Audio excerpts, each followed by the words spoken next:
So guys, napadaan lang ako ng Poya. Masarap daw to. Tikman natin. Pero pricey. Let's see. Try natin kung worth it ba yung price nito. Duck from Vietnam. Ayan. Worth it ba? Siya, pero dati nung binili ko to, nasa 100 plus lang siya. Siguro nasa 140. Tapos pagtingin ko ngayon, nasa 229.90 na siya. So, hindi dalawang isip. Tatlong isip.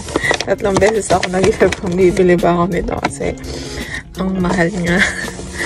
So, sobrang undi lang na laman pala. Yun, pakita ko sa inyo. Yan lang yung laman niya. Ang unti, diba? Pag gusto mo, diba? Kailangan ng tikman. So, fishkin.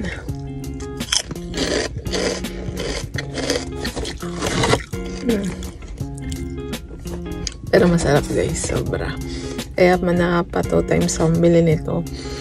Pero sobrang dalang ko bumili nito. Pag second time ko lang to, then super tagal na. Nag-try lang ulit ako nito. Pero minsan lang talaga kasi pricing nga siya.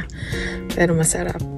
Try nyo na din guys. Hindi ako endorser ha. Nagustuhan ko lang din. Diyan lang yan sa Poya, Taiwan.